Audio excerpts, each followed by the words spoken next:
J you everyone, topic क्या है ये बताओ, जल्दी से बोलो। क्या स्टार्ट कर चुके हैं अब अपन?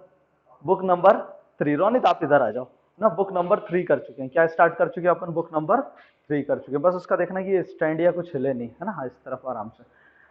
बुक नंबर 3 क्या हमारे लिए एक बहुत अच्छा माइलस्टोन वाला दिन हो गया क्या? हाँ जी बिल्कुल, कि हम लोग बुक सेकंड बुक भी खत्म कर चुके हैं। फर्स्ट बुक खत्म हो गई, सेकंड बुक खत्म हो गई, फाइनली हम लोग कहाँ पर हैं? थर्ड बुक पे। इंपॉर्टेंट क्या है, ध्यान क्या रखना है हम लोगों को? ध्यान ये रखना है कि जो हम लोगों ने अभी तक जितनी गलतियां कर दी है, कोई दिक्कत नहीं, स्टिल मतलब हमारे पास में we are left with sufficient time to practise for our examinations, है ना। तो कोई प्रॉब्लम नहीं है। सिर्फ अब ये ध्यान रखना बेटा कि जो थर्ड बुक है हम लोगों की, कौन सी है? Third book. थर्ड बुक में हमारे पास में 3 चैप्टर बोलते हैं। कौन कौन से चैप्टर है? एक है अकाउंटिंग रेशियोस, जिसको हम लोग बोलते हैं अकाउंटिंग, एक वो रेशियो एनालिसिस भी बोलते हैं। फिर हो गया हमारे पास में कैश फ्लो स्टेटमेंट्स। क्या बोला? Cash flow statements. और एक कौन सा हो गया? Financial statements. मैं चैप्टर नंबर 1, 2 और 3 टीएस ग्रेवाल में जो थर्ड बुक है उसमें फर्स्ट, सेकंड और थर्ड चैप्टर में उनको हमेशा एक ही नाम से बुलाता हूँ। किस नाम से? Financial statements. तो ये ध्यान रखना। तो हम लोग आज कौन सा चैप्टर स्टार्ट करने वाले हैं? बोलो जल्दी से। वही तुम्हारा प्यारा चैप्टर जो तुम लोगों को अभी पढ़ना है। किसके अंदर? प्रोजेक्ट रिपोर्ट में पढ़ना है, जो अभी तक आई होप कि तुम लोगों के स्टार्ट हो चुकी होंगी और बना भी चुकी होंगी। क्यों भाई, बना लिया ना? सर क्या पता क्या कराया है, क्या कैलकुलेट किया है कि हमको तो वही नहीं समझ आ रहा है ना। ठीक है, तो अपन स्टार्ट करते हैं आज रेशियो एनालिसिस। अब मैं कुछ चीजें बताऊंगा, इसको हम किस तरह से पढ़ने वाले हैं। याद करो, हमने जो डिबेंचर्स वाला चैप्टर पढ़ा था, तो हमने उसमें फोकस थ्योरी की तरफ बार बार मैंने चैप्टर में कवर किया था, लेक्चर में कवर किया था। हम लोग थ्योरी फोकस चैप्टर पढ़ा था। जबकि 8 और 9 चैप्टर जो हमने पढ़े थे वो प्रैक्टिकल फोकस्ड पढ़े थे। सर ये कैसा चैप्टर है? असल बात तो अगर आप टेक्निकली देखो ना, तो ये अकाउंट से लेना देना ही नहीं। अगर हम टेक्निकली देखें, मैं क्या बोल रहा हूँ, बेस में जाके देखो, जड़ में उतर देख के देखो, तो ये तो चैप्टर एक मैथमेटिकल चैप्टर है जो कि क्लास 8 का चैप्टर है। बेसिकली क्लास 8 का चैप्टर है। आपको वहां पर 2-3 चीजें दे दी जाती हैं, आपको उनके बीच में एक रिलेशनशिप निकालना, दैट्स इट, यही है चैप्टर। ओहो सर, रिलेशनशिप के बारे में चैप्टर है? हाँ बेटा, हमको क्या करना होता है? रेशो होता क्या बेसिकली? रेशो क्या होता है? रेशो दो एट्रीब्यूट्स के बीच में, एट्रीब्यूट्स मतलब सर दो इंडिविजुअल आइटम्स के बीच में रिलेशनशिप क्या है, उस रिलेशनशिप की वैल्यू क्या है, उसको कैलकुलेट। सर ये क्या ह्यूमंस के बीच में हो सकता है क्या? नहीं बेटा, ये उधर नहीं हो पाएगा। ये सिर्फ किधर होता है? नंबर्स एंड फिगर्स के अंदर होता है। ठीक है, चलो तो मुझे ये बता दो कि रेशो क्या करता है। अच्छा, हमारा क्वेश्चन हम लोगों ने सबसे पहले स्टार्ट भी हम यहीं से कर रहे हैं। What is ratio? क्या बोला? What is ratio? बताओ क्या होता है रेशो। तो मैंने बोला दो एट्रीब्यूट्स के बीच में, वर्ड डिफिकल्ट लगे तो समझ जाना कि दो आइटम्स के बीच में या दो नंबर्स के बीच में जो भी रिलेशनशिप होते हैं उसको कैलकुलेट करने को रेशो बोलते हैं। तो इस चैप्टर में मैंने क्या बोला? टेक्निकली वो बंद होगी। क्या लाइट गई क्या? नहीं, मैंने क्या बोला? मैंने ये बोला कि दो नंबर्स के बीच में हम जो रिलेशनशिप निकाल रहे हैं वो रेशियोज है। देखो, 2-3 चीज जो शुरू में बता रहा हूँ बेसिक, वो बहुत इंपॉर्टेंट है। हम लोगों को क्लैरिटी आना चाहिए कि आखिर हम करने क्या वाले हैं। तो मैंने रेशियो समझाया। क्या समझाया मैंने? रेशियो समझाया। दूसरा मैं बता रहा हूँ व्हाट इज अकाउंटिंग रेशियो। अब शुरू होगा हमारा टॉपिक। इस चैप्टर का नाम क्या है आखिर में? ये चैप्टर क्या है जो हम रेशियो एनालिसिस नाम से जो जानते हैं, एक्चुअली में चैप्टर को बुक बोलती है अकाउंटिंग रेशियो के नाम से। किस नाम से बुलाते हैं? बताओ। अगर रेशियो समझ आइए तो क्या हम अकाउंटिंग रेशियो को खुद ही डिफाइन कर सकते हैं क्या? बोलो जल्दी से भाई साहब, बोलिए। क्या? हाँ ना? बोलो जल्दी। क्या क्या? हाँ क्या? डिफाइन कैसे करें वो पूछ रहा हूँ, क्वेश्चन पूछ रहा हूँ मैं तो। मैंने अभी समझा दिया रेशो क्या होता है। समझ आइए क्या? रेशो को एक शब्द में बोलूं तो relationship between two attributes. Clear है? What is accounting ratio? तो बोल रहा हूँ relationship between two accounting attributes. अरे कोई भी दो अकाउंटिंग टर्म्स के बीच में मुझे निकालना है कि बोल देते हैं करंट असेट्स और करंट लाइबिलिटीज के बीच में क्या रिलेशनशिप है। अभी बताऊंगा आगे मैं। तो एक वो रेशो बन जाता है हमारा करंट रेशो। अरे मैंने बोला असेट्स और लाइबिलिटीज के बीच में क्या रिलेशनशिप है। क्या बोला मैंने? असेट्स और वो चल रहा है क्या, चेक करना उसको, है ना। असेट्स और लाइबिलिटीज के बीच में क्या रेशो है, तो मुझे बताओ इसका मतलब क्या हुआ। तो वहां पर जब हम असेट्स लाइबिलिटी के बीच में निकालते हैं तो अलग अलग तरह के रेशियोज निकलते हैं। फॉर एग्जांपल एक total asset to debt ratio होता है, एक का होता है डेट टू इक्विटी रेशियो होता है कि डेट और इक्विटी के बीच में। तो हम लोग क्या कर रहे हैं, हम लोग तो इस बार अकाउंट्स के आइटम्स के बीच में रिलेशनशिप निकाल रहे हैं, इसलिए इनका नाम क्या हो गया? अकाउंटिंग रेशियोज हो गया। अरे फर्क समझ आया क्या? तो पहले मैंने समझाया रेशियो क्या होता है और अब मैंने समझाया अकाउंटिंग रेशियो क्या होता है। अब मैं तुमको प्रूफ करता हूं कि क्यों ये टेक्निकली चैप्टर 8th क्लास का है। रेशो तो हम किसी भी, अरे मैंने बोल दिया कि सरल सी बात, मैं क्यों बताऊंगा तुमको कि मैं हर रेशो बनाना कैसे सिखाने वाला हूँ। इसमें इन्होंने 15 फॉर्मूले सिखाए, पहले कोर्स में भी ज्यादा थे, पहले कोर्स में 17 फॉर्मूले होते थे, तब भी मैं 21 से 25 फॉर्मूले पढ़ाता था। आज कोर्स में 2 फॉर्मूले पता नहीं कौन से हटा दिए, 15 फॉर्मूले, स्टिल हम लोग 21 रेशोज के लगभग पढ़ लेंगे। मैं तुमको एक प्रैक्टिकल बात बताऊं, भूल जाओ ये सारे रेशो। मैं बोल रहा हूँ आप मुझे बताओ, हमारे पास में बेंच है, फर्नीचर, या अपन आपकी बात की, आपकी फर्नीचर की बात करते हैं, आपके पास में बेंच है जिसपे आप बुक्स रखते हो, और एक क्या है, सिटिंग वाली बेंच है, ये पूरा सेट है। पर आप देखोगे ना हमारे प्रीमाइसेस में तो कुछ बेंचेस, इस तरह की बेंचेस ज्यादा है, और जो बैठने वाली बेंचेस है वो कम है। मैंने बोला बेंच मतलब big bench to small bench का रेशियो निकालो। तुमने चेक करा कि 10 बड़ी बेंच है और जो छोटी बेंचेस है वो सिर्फ 8 है। तो कैलकुलेट करके क्या निकाल दिया तुम लोगों ने, 5:4 का रेशो, 5:4 का रेशो। तो रिलेशनशिप पता चल गई, क्या रिलेशनशिप पता चल गई, हर 5 बड़ी बेंच के लिए हमारे पास में छोटी बेंच कितनी अवेलेबल है, 4 अवेलेबल। That's it, finish. तो मुझे बताओ क्या अकाउंट्स में इन्होंने तो प्री डिफाइन कर दिए ये 21 बातें जो मैं बोल रहा हूँ, 21 फॉर्मूले, बुक के हिसाब से 15 फॉर्मूले। मैं तो बोल रहा हूँ कुछ भी तुम बना लो, मैं तो बोल रहा हूँ जो एक फॉर्मूला ही नहीं, जो आज तक कहीं बुक में फॉर्मूला नहीं, मैं बोल रहा हूँ debtor to creditor ratio, debtor to creditor ratio. क्या ये फॉर्मूला बन सकता है? अरे बिल्कुल बन सकता है। तो अभी समझाऊंगा, यही इसी एग्जांपल से मैं बाद में भी बताऊंगा डेटा टू क्रेडिटर रेशो का फर्क क्या होता है।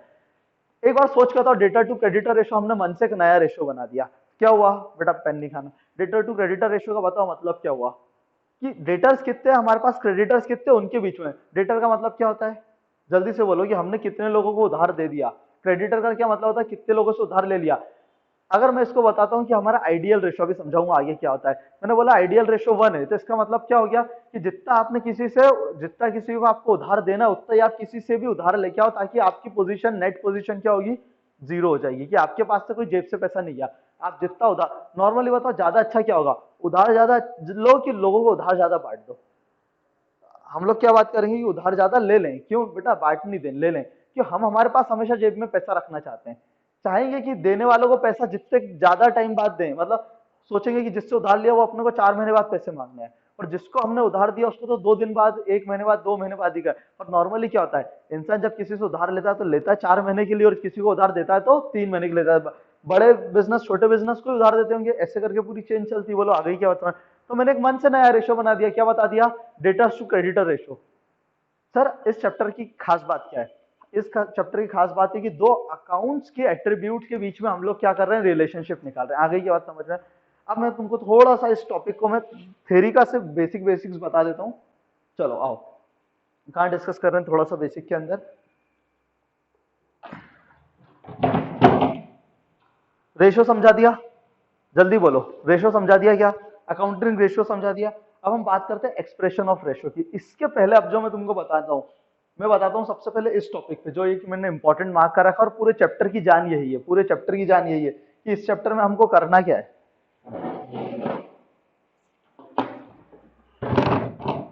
हाँ बताओ इस चैप्टर में क्या है। तो सबसे सिर्फ एक बात चीज में बोल रहा हूँ, importance, significance, relevance and interpretation, ये अलग चीज है, और उसके नीचे जो क्लासिफिकेशन और टाइप्स ऑफ रेशियो लिखा है वो तो कैटेगरीज है। क्या बोला मैंने, वो कैटेगरीज है। इस पूरे चैप्टर में अगर कुछ ध्यान देना है तो हमको, या भी चारों नाम एक ही मतलब है इनका। क्या मतलब है सर, वो समझाओ ना। बेटा चैप्टर में इंपॉर्टेंस का मतलब क्या है, कि ये रेशो क्यों जरूरी है। और असल बात, इंपॉर्टेंस बोलना गलत है, 2 वर्ड ही इंपॉर्टेंट है, सिग्निफिकेंस, रेलेवेंस, और फिर बुक वाले सरल भाषा में उसको इंटरप्रिटेशन भी बोल देते हैं। क्या मतलब है, अगर आपने किसी भी चीज को कैलकुलेट किया, कोई रेशो निकाल लिया, कोई नंबर डेवलप कर लिया, डिराइव कर लिया, या आप उस किसी नंबर पे आप पहुंच गए कि हाँ ये सॉल्व करके ये आया, तो उसका मतलब क्या है। जैसे मैंने बोला, एक एग्जांपल से लेते, जब आगे पढ़ाऊंगा तो समझ आएगा। जैसे मैंने बोला डेट इक्विटी रेशो, इसका स्टैंडर्ड रेशो होता है 2:1। इस फॉर्मूले का मतलब ही क्या है, ब्रीफ में बता रहा हूँ, समझ आया तो ठीक है, नहीं तो जब बाद में जब आगे पढ़ेंगे तो। डेट टू इक्विटी, डेट का मतलब होता है कि उधार, लॉन्ग टर्म लोन्स आपने कितने ले रखे। इक्विटी का मतलब क्या होता है, खुद का पैसा क्या लगा रखा है। एक बात बताओ, धंधा हमारे धंधा चलता कैसे, ये बताओ, खुद के पैसे से और दूसरे के पैसे से। तो हम ये चेक कर रहे हैं कि अगर बिजनेस में 100 रुपए लगे तो हमारा कितना पैसा लगा है, और बाहर वालों का पैसा कितना लगा है। बाहर वाले डेट, हम इक्विटी, अरे डेट टू इक्विटी रेशो। तो नॉर्मल स्टैंडर्ड रेशो होता है 2:1। क्या होता है स्टैंडर्ड रेशो, जिसको बोलते हैं आइडियल रेशो भी बोलते हैं। आइडल नहीं बोल रहा हूँ, आइडल मतलब होता है जो तुम लोग जैसे क्लास में बैठे रहते हो ढीले ढीले, है ना, कोई एक्टिव मोड पे नहीं हो, वो तो आइडल। मैं बोल रहा हूँ आइडियल रेशो। आइडियल क्या होता है कि एक स्टैंडर्ड रेशो, या बेंचमार्क भी बोलते हैं इनको, क्या बोलते हैं इनको, बेंचमार्क भी बोलते हैं। हम लोग हमेशा क्या बोलेंगे इसको, सरल नाम से बात करेंगे, स्टैंडर्ड रेशो। क्या बोलेंगे इसको, कि स्टैंडर्ड रेशो क्या होता है, समझ आ रहा है। है ना। स्टैंडर्ड रेशो क्या होता है, तो बेटा स्टैंडर्ड रेशो का हम लोगों को एक पता है, बोला 2:1। 2:1 का मतलब ये कैसे आया बेटा, ये जो इतने सारे इकोनॉमिस्ट होते हैं, अकाउंट्स के जो मास्टर्स होते हैं, डिग्री होल्डर्स होते हैं, पीएचडी, इन्होंने सब खूब रिसर्च के बाद में पता करा कि किस किस तरह से बिजनेस आइडियली चल सकता है, तो स्टैंडर्ड रेशोज बनाएगा। तो डेट इक्विटी रेशो ये सबको याद हो जाता है हमेशा, बहुत सरल है। 2:1 है। 2:1 का मतलब क्या है, डेट बोल रहा हूँ पहले तो 2 पहले, इक्विटी बात बोल रहा हूँ यानी उसका नंबर 1 है, यानी 2:1। यानी अगर हमने 1 रुपया लगाया है तो उनका 2 रुपए तक हम मैक्सिमम लगाएंगे। 3 रुपए लगा दिए तो भी मजे नहीं है। सर हमने भी 1 रुपए लगा और सामने वाले से भी, देखो उधार कम लिया, अच्छी बात है, नहीं बेटा, जब हायर स्टडीज में जाओगे तो समझाया जाएगा कि धंधा जो रहता है वो खुद के पैसे से नहीं दूसरे के पैसे से चलता है। पर दूसरा जब भी पैसा देगा जब आपने खुद ने अपने धंधे में पैसा लगाया। तो बोला जाता है कि आप आपके धंधे में अगर 100 रुपए लगा रहे हो तो दूसरे से 200 रुपए मांग सकते हो। कितने रुपए, 200 से ज्यादा कर दिया तो भी आपके लिए दिक्कत है, 200 से कम है तो भी आपके लिए दिक्कत है कहीं ना कहीं। सर कैसे दिक्कत है मैं बाद में प्रूफ करूंगा, अभी मैं ये प्रूफ नहीं करने बैठा हूँ कि स्टैंडर्ड रेशियो क्या होता है, अभी मैं ये प्रूफ नहीं कर रहा हूँ। अरे आ गई क्या बात समझ में। चलो, तो डेट इक्विटी रेशियो का मतलब बोला मैंने, क्या बोला, डेट टू इक्विटी रेशियो। ये क्या होता है, ये होता है स्टैंडर्ड रेशियो। क्या होता है ये स्टैंडर्ड रेशियो। हम टॉपिक क्या समझ लगे थे, क्या मैं स्टैंडर्ड रेशियो समझाने बैठा था, नहीं, मैं समझाने बैठा था सिग्निफिकेंस और रेलेवेंस का मतलब क्या होता है। तो ये तो स्टैंडर्ड हो गया 2:1। एक बात बताओ, मैंने पहले भी एक एग्जांपल दिए रखा है, क्या बोला मैंने, मैंने पहले भी एग्जांपल दिया है, मैंने बोला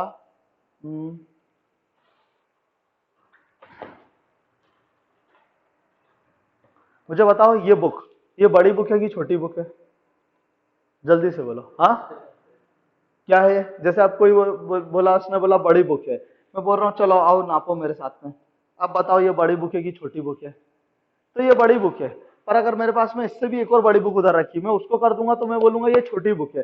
तो होता क्या है कि जब हम इस तरह का एग्जाम्पल लेते हैं, मैंने क्या बोला जैसे कि ये बड़ी बुक है या छोटी बुक है, तो आपको कैसे पता चलेगा, आपको कैसे पता चलेगा, तो इसलिए क्या करते हैं, हमारे पास में एक स्टैंडर्ड दे दिया, ये स्टैंडर्ड है। अब इस स्टैंडर्ड से ऊपर है तो आप बड़े हो गए, इस स्टैंडर्ड से नीचे है तो आप छोटे हो गए। अब एक बात ध्यान रखना है बेटा, ये बहुत इंपॉर्टेंट बोल रहा हूँ, ये बार बार रिपीट नहीं होती है। बताओ कोई चीज ज्यादा अच्छी है, मेरे पास में स्टैंडर्ड है 10 का, अब मेरे पास 12, तो 12 अच्छा हुआ या 8 अच्छा हुआ। बेटा ऐसे कभी नहीं बोल सकते, पूछना पड़ेगा किस बारे में बात कर रहे हो। मैं बोल रहा हूं आपका पढ़ाई करने की क्षमता जो है नॉर्मल बच्चे की 10 है और आपकी 12 है, तो बताओ अच्छा हुआ कि बुरा हुआ, अच्छा हुआ। पर मैं बोल रहा हूँ ये 10 नंबर है मस्ती करने की क्षमता, लोग जो उधम मचाते हैं, और तुम लोग 12 लेवल की करते हो, तो बताओ अच्छा हो गया कि खराब हो गया, खराब हो गया। तो आपको देखना पड़ेगा किस चीज की बात कर रहे हैं, कि अगर मैंने बोला कि नंबर स्टैंडर्ड नंबर है 8 पढ़ाई करने के लिए, और तुम लोगों का स्टैंडर्ड नंबर तुम लोगों का कैलकुलेशन पे आ रहा है 10 लेवल की तुम पढ़ाई कर रहे हो, तो तुम अच्छे हो गए। मैं बोल रहा हूँ जो बच्चे मस्ती कर रहे हैं, उधम मचा रहे हैं, उनका स्टैंडर्ड नंबर 8 और अभी भी तुम्हारा 10 है, तो बताओ तुम्हारे लिए अब अच्छा हो गया कि खराब हो गया।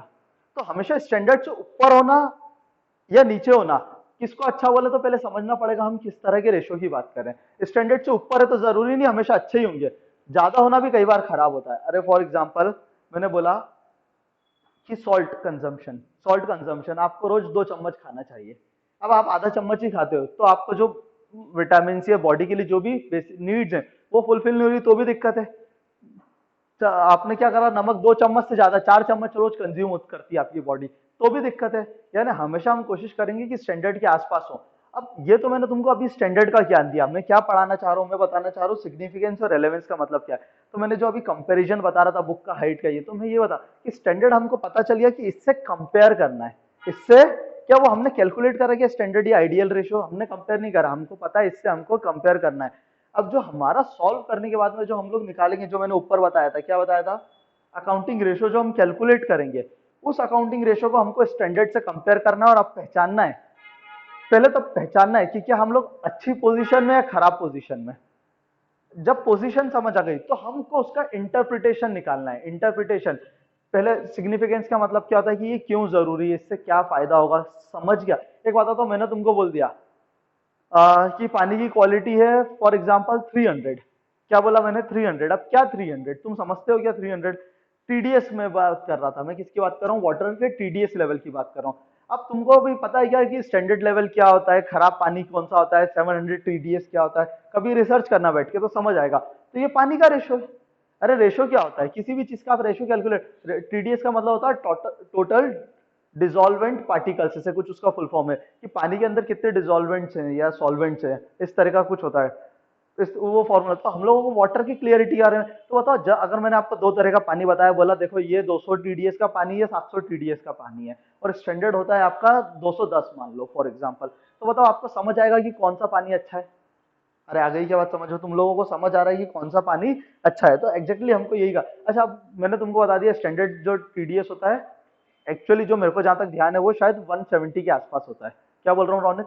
170 के आसपास होता है। तुम्हारे पास में टीडीएस है 500 400 टीडीएस वाला पानी और एक 700 टीडीएस वाला पानी। से मैंने नंबर बोल दिया, क्या नंबर देख के तुम पानी के बारे में बता सकते हो क्या? हाँ बता सकते हो। क्या बता सकते हो? जिसको जिसको थोड़ा बहुत भी नॉलेज है बेटा, आज जाके थोड़ा सा रिसर्च करके देखना, तो तुमको ये चैप्टर की क्लैरिटी आ जाएगी इस एग्जांपल से।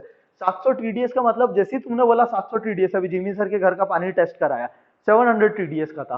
700 टीडीएस मतलब आप समझते हो बहुत ज्यादा खारा पानी, जो बोरवेल का जो पानी होता है, जिसको बोरिंग बोलते हैं, बोरिंग का जो पानी होता है, वो 700 टीडीएस का मतलब आप समझो उसमें सॉल्ट लेवल कितना ज्यादा होगा।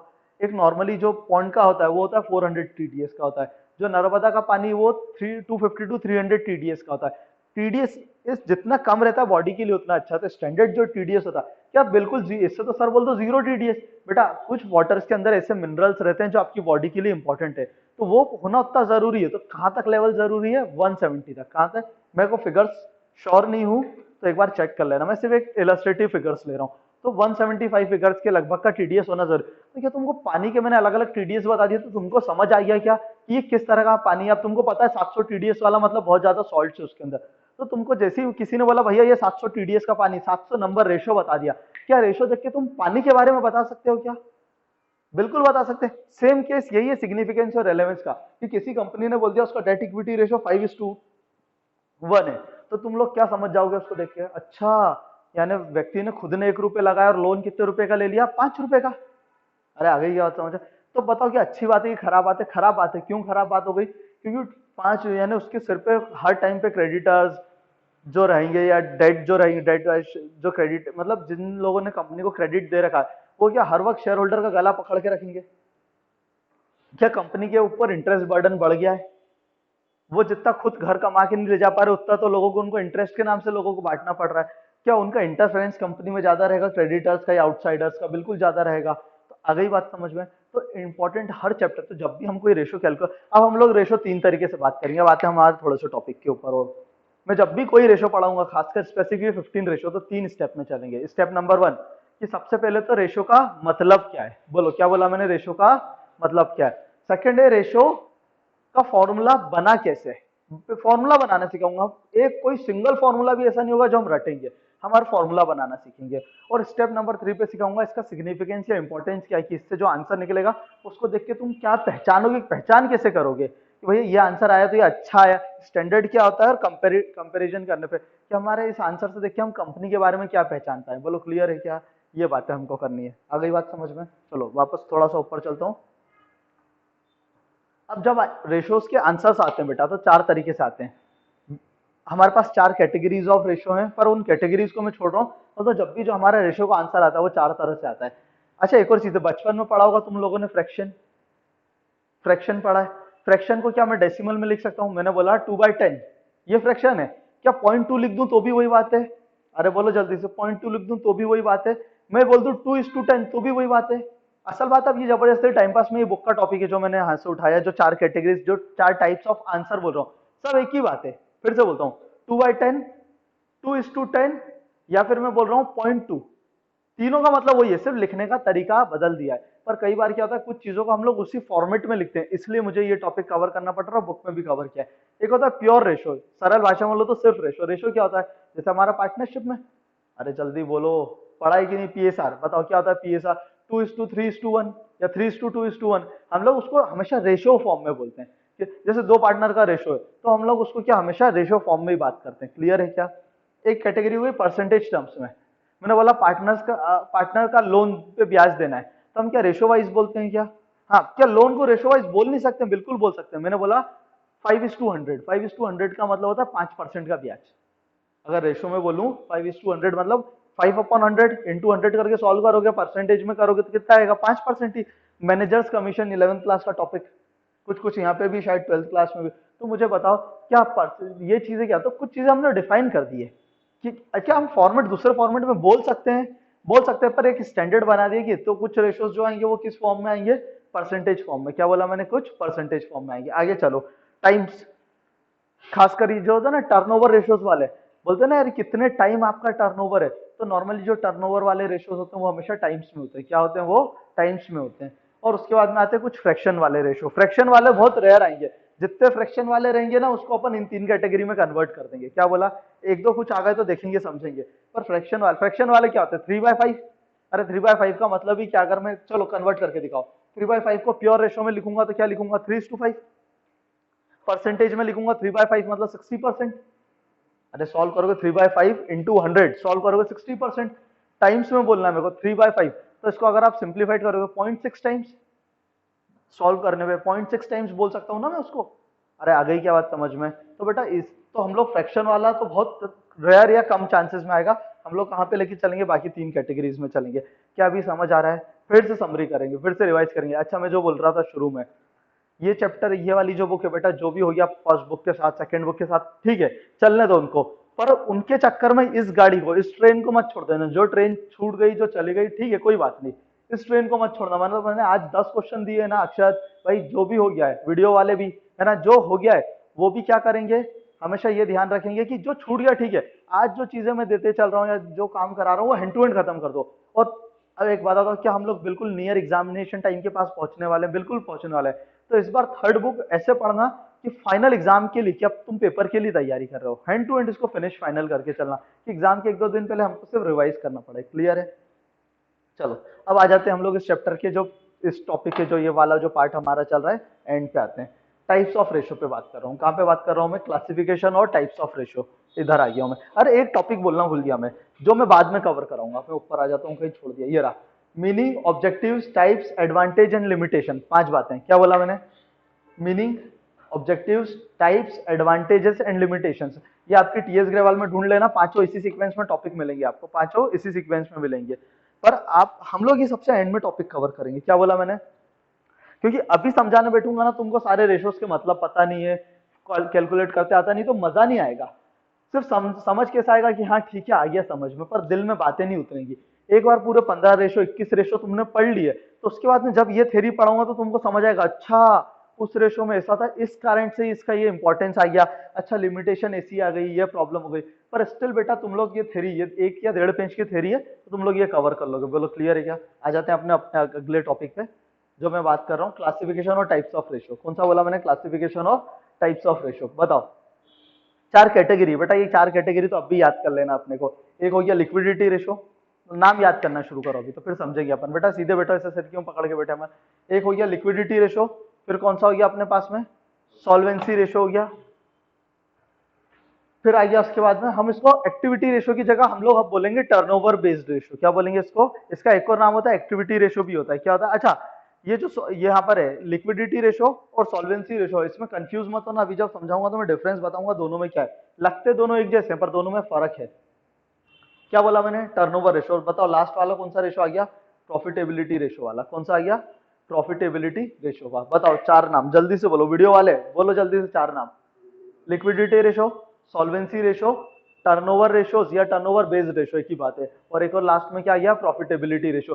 टर्नओवर रेशो का एक और नाम क्या है, एक्टिविटी रेशो। क्योंकि फर्क क्या है, अभी जब समझाऊंगा तो समझाऊंगा कि जो टर्नओवर कर रहे हैं, यानी आपकी साल भर में एक्टिविटी क्या है, इसलिए उसका नाम एक और क्या होता है, एक्टिविटी रेशो होता है। और याद दिलाना बेटा, मैं इसका नाम क्योंकि कई बार मैं भूल जाता हूँ, तो इसलिए आज ही बता देता हूँ। ये जो सेकंड रेशो आएगा, बताओ आते चलो यही डिस्कस ही करना शुरू करते हैं। लिक्विडिटी रेशो में 2 रेशोज हैं, बताओ कौन कौन से हैं। एक है करंट रेशो और दूसरा क्या है, क्विक रेशो। बोला करंट रेशो और क्विक रेशो। क्विक रेशो का एक और नाम क्या है, लिक्विड रेशो भी नाम है इसका, है ना। क्यूआर भी बोल सकते हैं, कोई दिक्कत नहीं, क्यूआर एलआर एक ही बात है। इसका एक और नाम एक और होता है, इसको बोलते हैं एसिड टेस्ट रेशो। क्या बोला मैंने, एसिड टेस्ट रेशो। तो ये क्या था, हम लोगों के बार बार इतना फ्रिक्वेंटली यूज में नहीं आता है ना, तो बच्चा भूल जाता है। और 2 बार ऐसा हुआ है 2 साल में कि एग्जामिनर ने पूछ लिया what is acid test ratio, बच्चे की बत्ती गुल, जिसको पता नहीं होता है, बोलता है तो नाम ही नहीं सुना कभी। अरे कुछ नहीं, जो इसका आंसर है ना, क्विक रेशो है, लिक्विड रेशो क्या होता है, उसी का नाम क्या होता है, एसिड टेस्ट रेशो। सर ऐसा क्यों बोलते हैं बेटा, जब वो टॉपिक पढ़ाऊंगा तब डिस्कस करेंगे। अभी इस पार्ट में हम लोग कर क्या रहे हैं, इस पार्ट में कर रहे हैं अब कैटेगरीज पे बात करें। 4 कैटेगरीज ऑफ रेशो है, और आज ही हम लोग सारे रेशोज एक बार याद करने की कोशिश करेंगे कि आगे किन किन रेशो से अपना पाला पड़ने वाला है। मैं अभी से बुक वाले 15 रेशो की बात कर रहा हूँ, बाद में मैं तुमको और बनाना सिखाऊंगा। जैसे आज ही मैंने एक बता दिया, डेटर्स टू क्रेडिटर्स रेशो। क्या करा हमने, हमने चेक कर लिया कि हमारे डेटर क्रेडिटर के बीच में कितना डिफरेंस है। इधर से निकलना बेटा, है ना। चलो मुझे बताओ, लिक्विडिटी रेशो, कौन से दो लिक्विडिटी रेशो, एक है करंट रेशो और दूसरा क्या है, क्विक रेशो, ठीक है, जिसको लिक्विड रेशो बोलते हैं। ये कौन सी कैटेगरी का हो गया, जल्दी से बोलो, कौन सी कैटेगरी का हो गया, लिक्विडिटी रेशो हो गई हमारा पहली कैटेगरी। सेकंड कैटेगरी में आओ, सॉल्वेंसी रेशो। सॉल्वेंसी रेशो में 4 रेशोज हैं। कितने रेशो हैं, सॉल्वेंसी रेशो में 4 रेशो हैं। Debt equity ratio, total assets to debt ratio, क्या बोला, total assets to debt ratio. फिर आता है प्रोप्राइटरी रेशो और उसके बाद में क्या आएगा, इंटरेस्ट कवरेज रेशो। बोलो क्लियर है क्या, फिर से बोलेंगे एक बार थोड़ा सा। हम लोग इन सब पहले रेशो का सर नाम क्यों पूछ रहे हैं, पहले दिन क्लास में आते हैं तो बोलते नहीं सब बच्चों से आपस में दोस्ती कर लो, तो पहले सब रेशो का एक एक बार नाम तो सुन लें, ताकि जब हम पढ़ना शुरू करें तो हमको लगे नहीं इनके नाम सुन रखे हैं। बताओ कैटेगरी का नाम बोलो जल्दी से बेटा। सॉल्वेंसी रेशो क्या है, कैटेगरी सॉल्वेंसी रेशो। बोलो 4 इसके रेशोज के नाम, सब इसके 4 जो सब रेशोज हैं।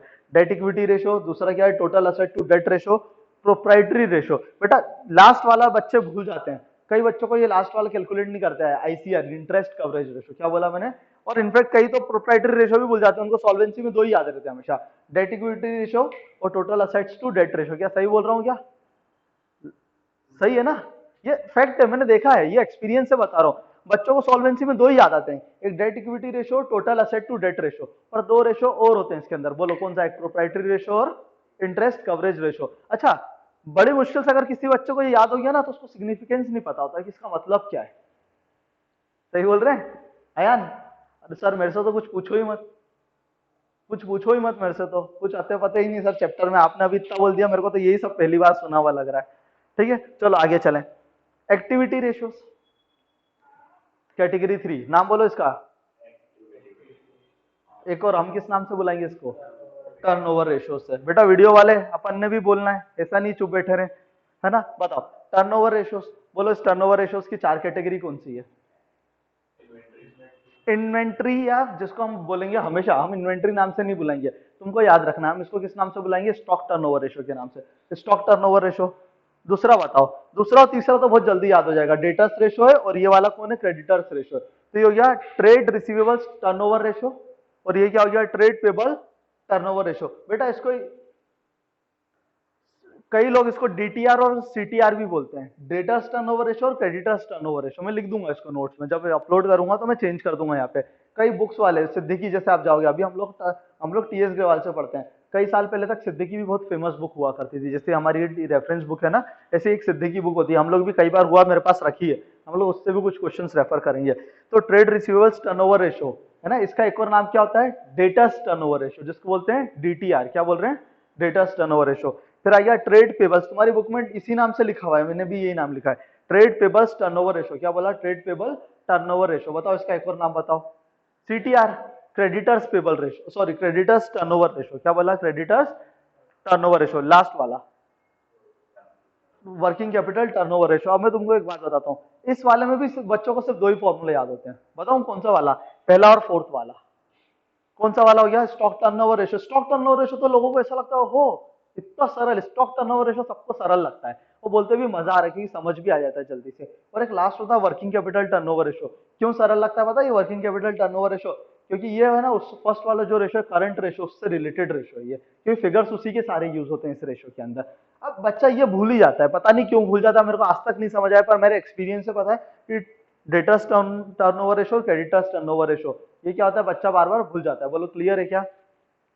हम भी यार इसको एक काम करते हैं, बोलने में भी सरल लगता है, डेटर्स टर्नओवर रेशियो और क्रेडिटर्स टर्नओवर रेशियो, हम लोग इसी नाम से बोलेंगे, पर भूलोगे तो नहीं। ट्रेड रिसीवेबल्स और ट्रेड पेबल्स है ना। अच्छा, डेटर्स और ट्रेड रिसीवेबल इंटरचेंजेबली यूज किए जाते हैं, पर अगर टेक्निकली देखो तो दोनों में हेडलाइन डिफरेंस होता है। डेटर्स वही होते हैं जो 2 कंडीशंस फुलफिल कर दे, 11th क्लास का टॉपिक, 2 कंडीशंस। बोलो क्या है, सबसे पहले तो गुड्स सेल किया है और दूसरा उधारी में सेल किया है। सर फिर ट्रेड रिसीवेबल में क्या डिफरेंस है, एक्चुअली ट्रेड रिसीवेबल्स एक ब्रॉडर टर्म है, ट्रेड रिसीवेबल में डेटर भी आ जाता है, बिल्स रिसीवेबल भी आ जाता है, और अदर कोई रिसीवेबल्स हैं, किसी को पैसे दे दिए वापस लेना जो एडवांस, वो कई बार छोटे जो शॉर्ट टर्म होते हैं वो भी इसमें कवर हो जाते हैं। इसलिए बुक वाले इसको टेक्निकली क्या लिखते हैं, ट्रेड रिसीवेबल्स या ट्रेड पेबल्स लिखते हैं।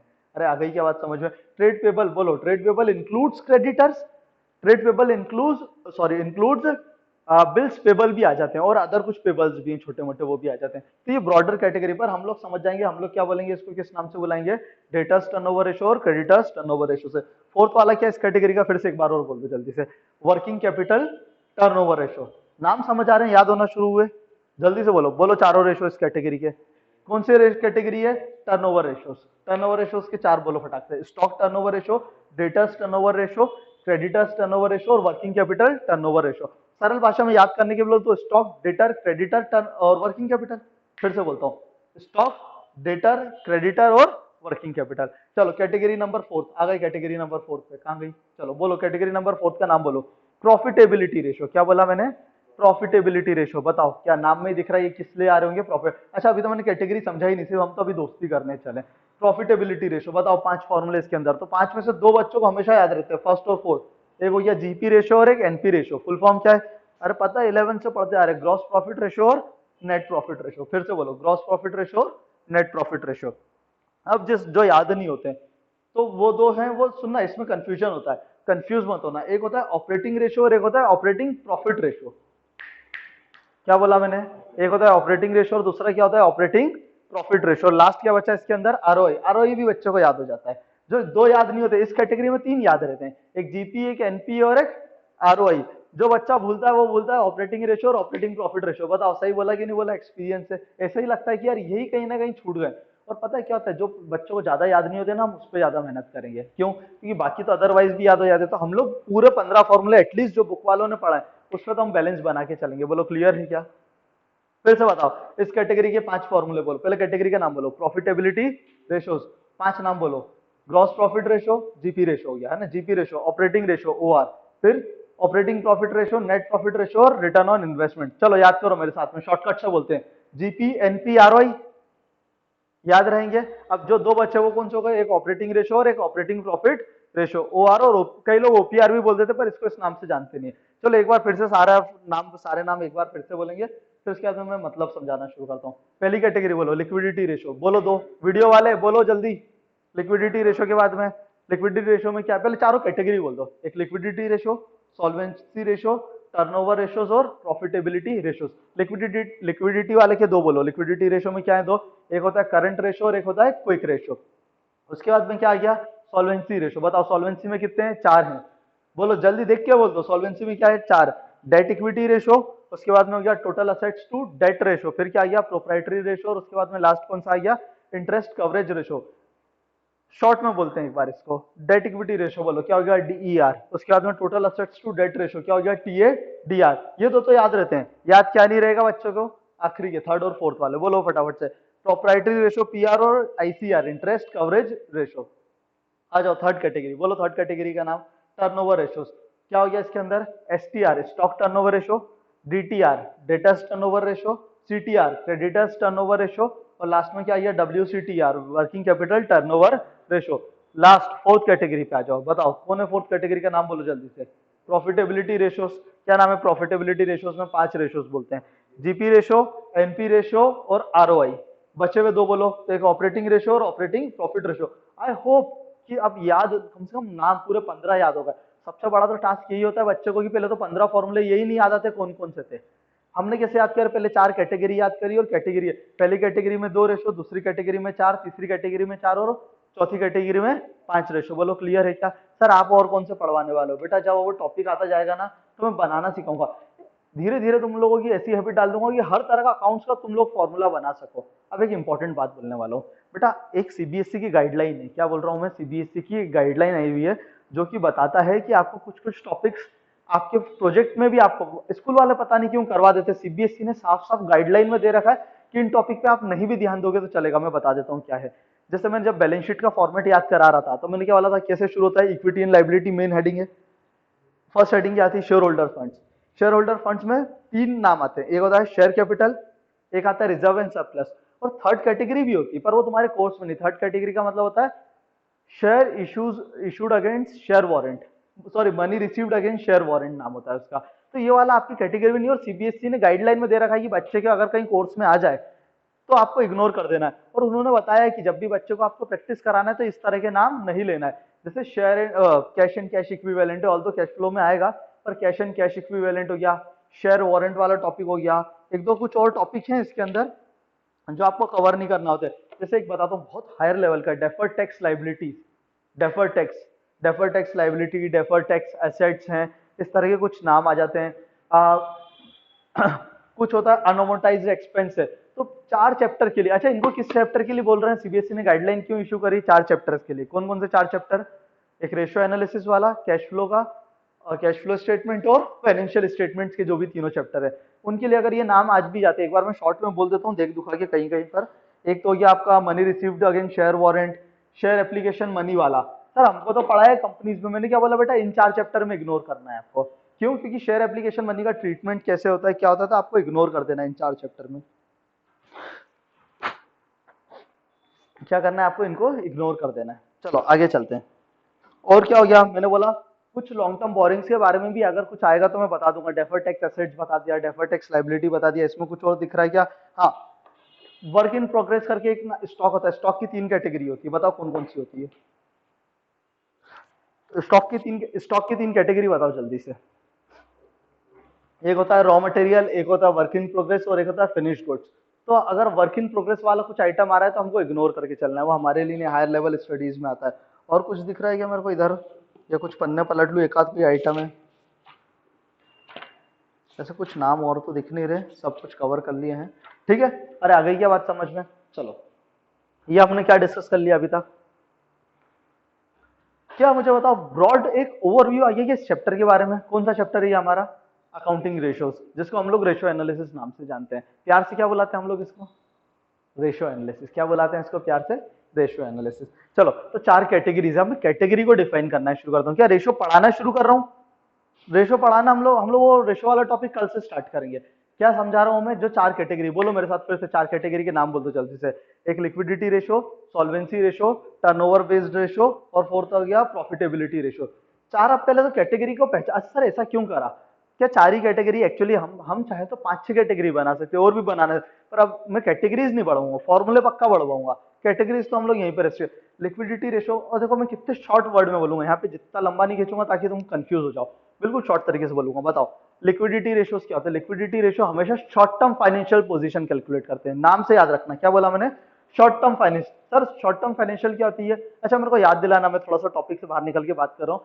मेरे को अभी पढ़ाना है, जब अगली क्लास स्टार्ट करूंगा तो सबसे पहले मेरे को बताना क्या होता है। बुक में छोटा सा ही टॉपिक दिया, मैं बहुत ज्यादा डिटेल में दूसरी बुक से पढ़ाऊंगा, हायर स्टडीज की बुक से। ऑपरेटिंग साइकिल, क्या बोला मैंने? ऑपरेटिंग साइकिल बहुत ज्यादा एडवांस कंसेप्ट है, जिसके अंदर पुराने जमाने में शेड्यूल 6 होता था, शेड्यूल 6 रिवाइज, और नए वाले कंपनीज एक्ट के हिसाब से हो गया शेड्यूल 3 रिवाइज हो गया। क्या बोला मैंने? Schedule 3 revise. तो उस जो बैलेंस शीट्स बनती है, ये सब टॉपिक्स जो होते हैं, करंट असेट्स कैसे बनेगा, करंट लाइबिलिटी कैसे बनेगी, long term assets, short term assets, current non current assets, current non current liabilities क्या होती है, इन सब का आधार बेस क्या है? बताओ क्या बेस है? Operating cycle. क्या बोला मैंने?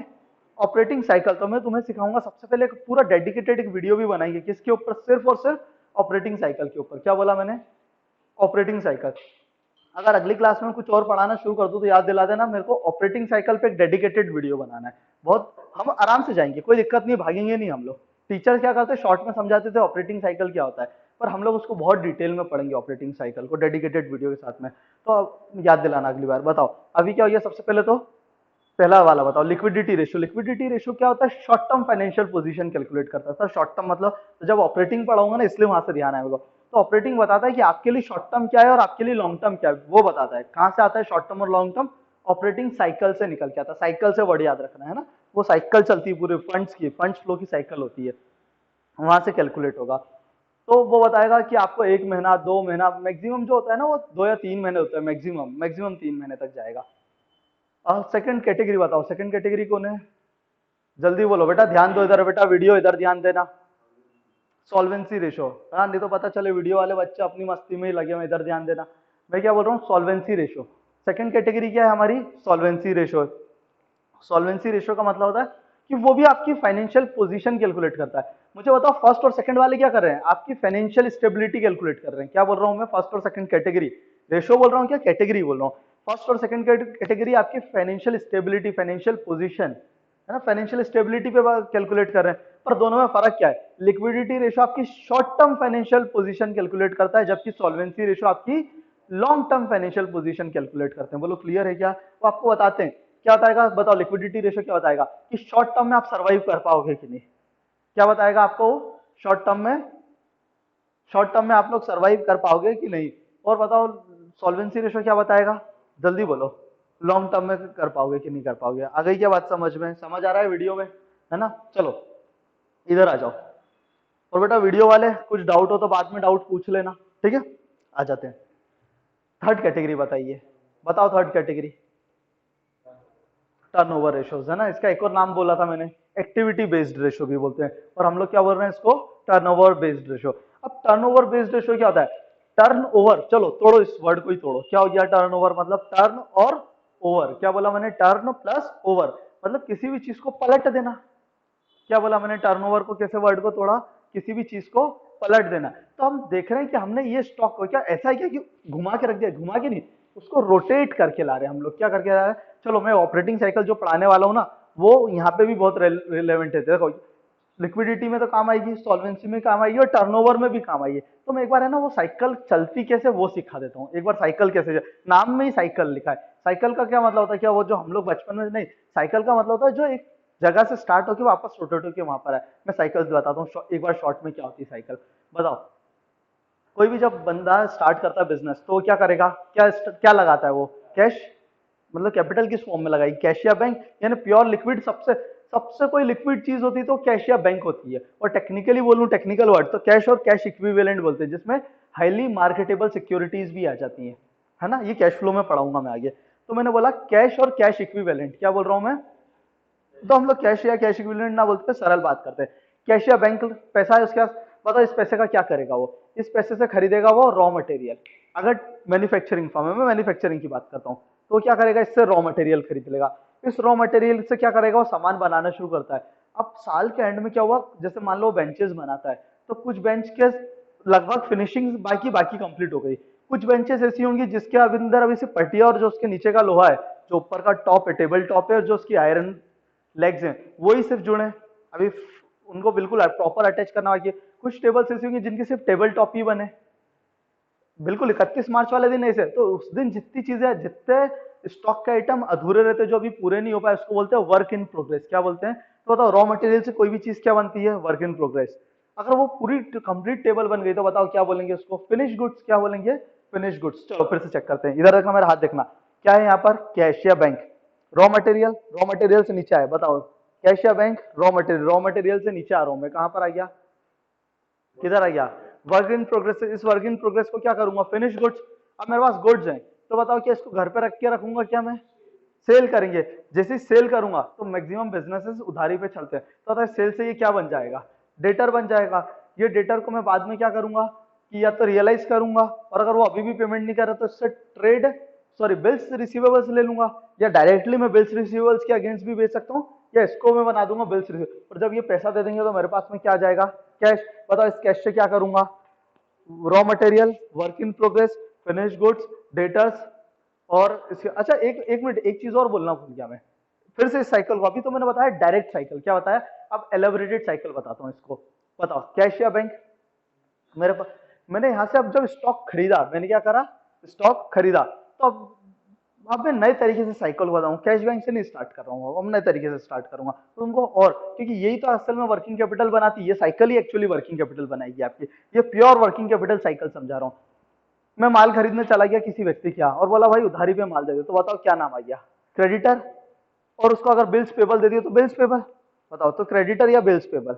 अब मैं बिल्स पेबल नहीं बोल रहा हूँ, मैं सिर्फ क्रेडिटर वर्ड बोलूंगा, डेटर के साथ में ट्रेड वो बिल्स रिसीवेबल नहीं, सिर्फ डेटर बोलूंगा। बताओ क्या हुआ? क्रेडिटर।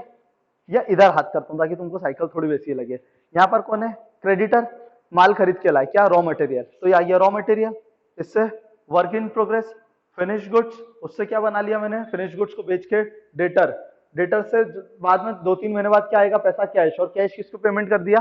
क्रेडिटर को। फिर क्रेडिटर से raw material, work in progress, finish goods, debtor, debtor से कैश, और वो कैश किसको पेमेंट कर दिया? क्रेडिटर को। बताओ इस पूरी साइकिल में जो हमारा प्रॉफिट होगा वो हमने बाहर निकाल लिया, और वो पैसा, और एक बार ये जो पैसा लग जाता है तो ये रोटेशन में चलता रहता है। क्या होता रहता है? तो बताओ इस पूरी साइकिल में हमने स्टॉक को कितनी बार गोल घुमा दिया, यानी स्टॉक से स्टॉक पे कहां तक आया। अरे इस साइकिल में कहीं भी खड़े हो वापस उसी पोजीशन पे आना है, तो मैं रॉ मटेरियल पे खड़ा हूं, या मैं फिनिश गुड्स की बात करता हूं, क्योंकि तुम्हारे उसमें रॉ मटेरियल और वर्क इन प्रोग्रेस कोर्स में नहीं, हमेशा फिनिश गुड्स। अच्छा ये तो मैन्युफैक्चरिंग फर्म है, अगर ये ट्रेडिंग फर्म होती ना तो क्रेडिटर से सीधे सिर्फ गुड्स आते हैं, फिनिश गुड्स बोलो या स्टॉक बोल दो एक ही बात है, क्योंकि ये तीन कैटेगरी में, क्योंकि वो तो खरीद के ही बेचता है। तो ये मैंने जो साइकिल बताई ये मैन्युफैक्चरिंग फर्म की बताई, ट्रेडिंग फर्म होती तो सीधे क्या आता, सिर्फ स्टॉक आता। बोलो क्लियर है क्या? चलो इधर बात कर रहे हैं, नेक्स्ट मैं क्या बोल रहा हूँ, स्टॉक। स्टॉक से स्टॉक ये वाली साइकिल पूरे साल भर में कितनी बार घूमी, यही होता है स्टॉक टर्नओवर रेशियो। क्या बोला मैंने? ऊपर की बात करता हूँ, ये तो मैं प्रॉफिटेबिलिटी में आ गया। स्टॉक में समझा भी यही रहा था ना मैंने, लिक्विडिटी बता दिया, सॉल्वेंसी बता दिया, स्टॉक टर्नओवर। ये साइकिल स्टॉक टू स्टॉक कितनी बार गोल घूम गई, ये क्या होता है? Stock turnover ratio. चलो आ जाओ डेटर पे खड़े हो जाओ, डेटर से डेटर साल भर में कितनी बार घूम गई, ये क्या बन जाएगा? Debtors turnover ratio. क्रेडिटर पे खड़े हो जाओ तो क्रेडिटर से क्रेडिटर घूम कर क्या बन जाएगा? क्रेडिटर। सर हमारे कोर्स में वर्क इन प्रोग्रेस नहीं है तो छोड़ दो, तुम खड़े हो जाओ वर्क इन प्रोग्रेस पे। जो फॉर्मूला उनका बनाने का तरीका, अगर वर्क इन प्रोग्रेस साल भर में कितनी बार घुमा, वो work in progress turnover ratio क्या? अरे बना लिया कि नहीं मन से?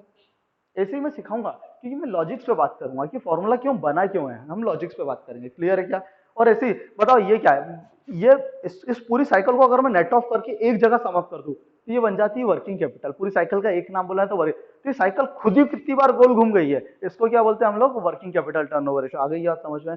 लास्ट कैटेगरी में आओ, बताओ क्या है? Profitability ratio. प्रॉफिटेबिलिटी रेशियो तो नाम से समझ आ रहा है कि हमारे सिर्फ प्रॉफिट से रिलेटेड बातें करेंगे। तो ग्रॉस प्रॉफिट रेशियो का मतलब क्या होता है कि सेल्स के कंपैरिजन में आपने कितना, सेल्स के कंपैरेटिवली आपने क्या ग्रॉस प्रॉफिट कमा लिया, जो कि ट्रेडिंग अकाउंट से आता है। नेट प्रॉफिट आपने कितना कमा लिया, जो कि किससे आता है? आपका प्रॉफिट एंड लॉस आता है, कि फाइनली आपने क्या कमा लिया। रिटर्न ऑन इन्वेस्टमेंट का मतलब क्या होता है कि आपने जो पैसा लगाया था। बताओ जीपी रेशियो और NP ratio sales based ratio बोलते हैं इनको। क्या बोलते हैं इनको? सेल्स बेस्ड रेशियो बोलते हैं। पर इसी प्रॉफिट को अब मैं देखना चाह रहा हूं कि मैंने कितना पैसा लगा के क्या कमाया, सेल्स करके नहीं बोल रहा हूं, पैसा लगा के क्या कमाया, उसको बोलते हैं रिटर्न ऑन इन्वेस्टमेंट। क्या बोला मैंने? Return on investment. और मैंने बेटा 11th वालों को भी पढ़ाया था, प्रॉफिट एंड लॉस अकाउंट में जो भी इनडायरेक्ट, बताओ ट्रेडिंग में क्या आता है? डायरेक्ट इनकम या डायरेक्ट एक्सपेंस? बताऊं क्या ट्रेडिंग अकाउंट क्या पता है? ट्रेडिंग अकाउंट में क्या आता है? डायरेक्ट एक्सपेंस या direct income. Profit and loss में क्या आता है? इनडायरेक्ट एक्सपेंस और इनडायरेक्ट इनकम। पर इनडायरेक्ट एक्सपेंस और इनडायरेक्ट इनकम की भी दो सब कैटेगरी होती है, एक होता है ऑपरेटिंग और एक होता है नॉन ऑपरेटिंग। जैसे एक होता है इनडायरेक्ट की, बताओ दो कैटेगरी हो गई, एक ऑपरेटिंग एक्सपेंस और एक नॉन ऑपरेटिंग एक्सपेंस। ऐसे इनकम की भी क्या कैटेगरी हो गई? नॉन ऑपरेटिंग इनकम और ऑपरेटिंग इनकम। ये कहां पर आ रहा है? इनडायरेक्ट इनकम के अंदर। उनसे रिलेटेड हमारे पास में क्या आ जाएगा? ऑपरेटिंग रेशियो और ऑपरेटिंग प्रॉफिट रेशियो। सर दोनों में डिफरेंस क्या बेटा? जब ये तो बहुत एंड की बात है, जब उस टॉपिक पे आएंगे तब डिस्कस करेंगे।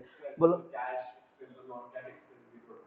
बेटा, बेटा वो तो डेप्रिसिएशन के लिए बोला जाता है, ऐसे बहुत ज्यादा नहीं होते हैं। सिर्फ डेप्रिसिएशन को बोला जाता है कि depreciation is operating but non cash expense. बोल रहा हूँ मैं, समझाऊंगा ऑपरेटिंग क्या होता है और नॉन ऑपरेटिंग क्या होता है, ये वाला टॉपिक है ना। और ये 11th वालों को अब भी थोड़े दिन पहले ही पढ़ा है, तो तुम्हारे साथ उनको भी बिठा लूंगा, उनका भी रिविजन हो जाएगा एक साथ। बोलो क्लियर हो गया क्या? सर आपने क्या ये चैप्टर खत्म कर दिया? बेटा मैंने ओवरव्यू खत्म कर दिया। बताओ ये सर हमने क्या करा? ये हमने हेलीकॉप्टर व्यू है। क्या था ये? हमारा हेलीकॉप्टर व्यू था। बोलो आ गई क्या बात समझ में? इतना क्या चल रहा है हम लोगों का? ये था हमारा हेलीकॉप्टर व्यू। अब आगे और डिस्कस करते हैं। सर अब क्या डिस्कस करें? बेटा इस चैप्टर में मेरे पास में अब कुछ बहुत ज्यादा डिस्कस करने के लिए है नहीं। क्या बोल रहा हूँ मैं? बहुत ज्यादा कुछ अब डिस्कस करने के लिए है नहीं। तो एक काम करा दो बस मेरे साथ में फटाफट से, मैंने जो बोला था तो तुम लोग बेटा टेक्निकली पढ़ के आना, तुमको समझ नहीं आए तो भी पढ़ के आ जाना। कौन सा वाला टॉपिक बोला? ये जो मैंने 5 लिख रखे, मीनिंग इसी सीक्वेंस में है बुक के अंदर, meaning, objective, types, advantages and limitation. मेरे को पता है समझ भी नहीं आएंगे सर, फिर पढ़वा क्यों ना बेटा, पर उससे एक बेनिफिट हो जाएगा कि जब मैं कुछ समझाऊंगा तो जल्दी समझ आएगा।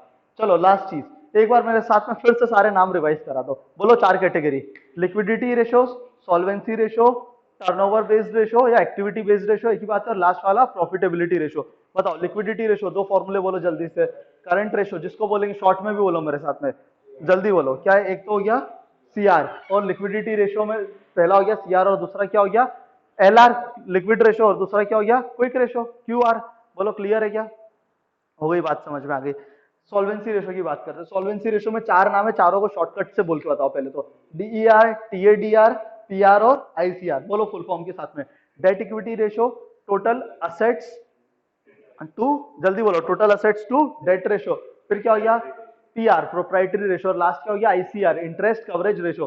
बोलो इसके बाद में थर्ड कौन सा हो गया टर्नओवर बेस्ड रेशो। बोलो टर्नओवर बेस्ड, बिना देखे बोल पाओगे कि दिखाऊं?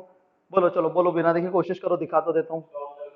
हाँ पहले शॉर्ट में बोलते हैं, एसटीआर, डीटीआर, सीटीआर। बोलो ये तो बहुत ही सरल हो गया, और आखिरी में इन दोनों इन पूरी साइकिल को एक साथ डब्ल्यूसीटीआर, है ना। बोलो एसटीआर बोले तो स्टॉक टर्नओवर रेशो, एक और नाम बोलो इसका क्या इन्वेंट्री टर्नओवर रेशो। कोई इसको आईटीआर भी बोलता है पर वो अजीब लगता है, शुरू से आदत हो गई तो हम एसटीआर बोलेंगे। एसटीआर बोले तो स्टॉक टर्नओवर रेशो, डीटीआर मतलब डेटर्स टर्नओवर रेशो, एक और नाम क्या हो गया इसका trade receivables turnover ratio. CTR creditors turnover ratio, एक और नाम क्या हो गया ट्रेड पेबल्स टर्नओवर रेशो, है ना। और लास्ट क्या हो गया डब्ल्यूसीटीआर वर्किंग कैपिटल टर्नओवर रेशो। बोलो फोर्थ कैटेगरी कौन सी है, फोर्थ कैटेगरी हमारे पास में प्रॉफिटेबिलिटी रेशियोज। कितने रेशो हैं इसके अंदर, 5, जीपी रेशो, एनपी रेशो, और लास्ट वाला क्या बोल दिया हमने ROI return on investment ratio. ये दो तो याद हो गए। दो इसमें जो अजीब से लगते हैं, जो याद होते नहीं है, वो ऑपरेटिंग से रिलेटेड है। बताओ कौन से दो हो गए, एक ऑपरेटिंग रेशो और एक ऑपरेटिंग प्रॉफिट रेशो। बोलो क्लियर है क्या, शॉर्ट में बोलो, GP ratio, NP ratio, ROI. फिर एक हो गया ओआर और एक ओपीआर बोल देते हैं, लिख लेंगे अपन भी इसको। क्या हो गया दूसरा अपना ओपीआर, ठीक है। दूसरा क्या हो गया ओपीआर। अरे आ गई क्या बात समझ में, क्लियर है, कोई दिक्कत तो नहीं है। चलो तो ये हम लोगों ने क्या कवर किया, इस चैप्टर का पूरा हेलीकॉप्टर व्यू कवर कर लिया। क्या कर लिया हम लोगों ने इस चैप्टर का पूरा हेलीकॉप्टर व्यू। बेटा घर पे जाके ये 4 कैटेगरी और ये वाले नाम, ये आज एफ पे आपको शीट मिल जाएगी, ये वाली मैं 2-4 चीज इसमें अपडेट कर दूंगा। ये घर पे आके ये 4 कैटेगरी इसी शीट से है ना रट लेना।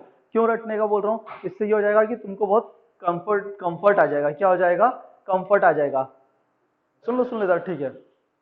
हाँ कंफर्ट आ जाएगा, क्या हो जाएगा तुम लोगों को थोड़ा सा कंफर्ट आ जाएगा। किस तरह का कि चैप्टर शुरू, आज बता हमने क्या टेक्निकली चैप्टर अभी टेक्निकली शुरू करा क्या, पर हमको मैं चाह रहा हूँ कि तुम लोगों को इधर से कॉन्फिडेंस आ जाए। क्या आ जाए बेटा, वीडियो वाले भी ऐसा नहीं कि अपन आराम से बैठ जाए, ये याद कर लेना है अपने को।